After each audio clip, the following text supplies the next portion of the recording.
Hi, my name is Lynn McEwen, and today I'm doing a tutorial to explain how to animate snowflakes. So first we're going to show you one of the best tutorials I found on creating snowflakes. And I got it off the line. We have nice little paper directions here. Basically you start with a square piece of paper. Printer paper is the best. The thicker it is, it's harder to cut. And you can know it's square, you can get a nice little triangle going.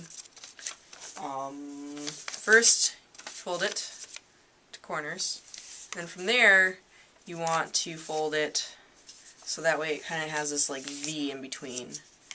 And you'll do that to both sides. It's kind of hard to see.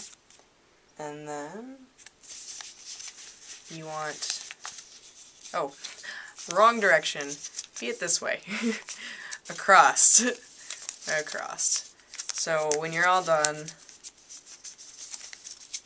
you've read the directions correctly. It kind of like hugs each other like that.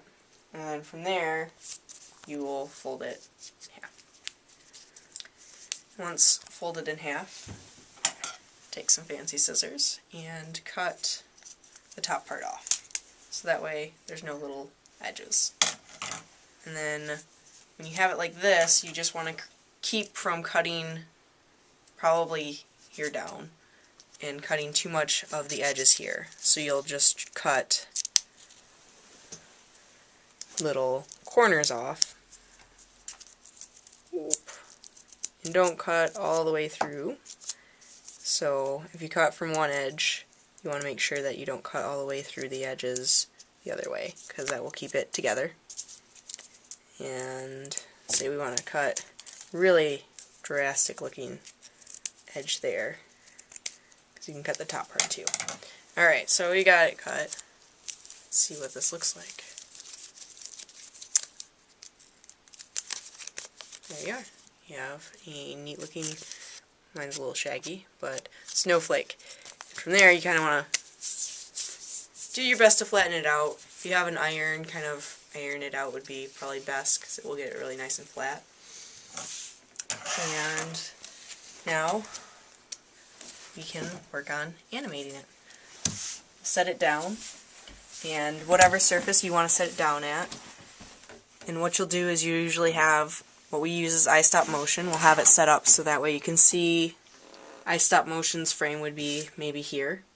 And you want to make sure that when you're moving it, you can start from wherever the top edge is, and the direction of movement is usually like kind of down and maybe to an angle. And snow usually kind of twirls around itself like that. So doing a basic snowflake move, you click it each time, and you just turn a very little. So kind of idea, you want it going in this direction, move it just a little bit and turn it just a little bit. And then you get your hands out and click it. And eventually, like when you're all said and done, it will swirl like this and fall.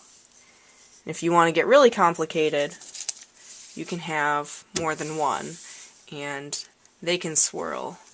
And you can have them swirling around each other, or however you want to have those play out.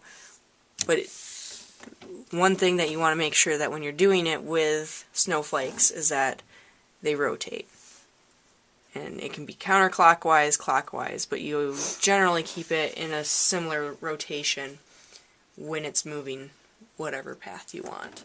And it moves relatively slowly, so if you are animating snowflakes, you want to make sure that you're animating it very patiently, because otherwise it will just be like, and could be interesting, but unless it's a blizzard, it won't make much sense. So there's your snowflakes, and remember, plan your plan of path, and when you're animating it, turn, move, turn, move, turn, move, and you'll have an animation of a snowflake.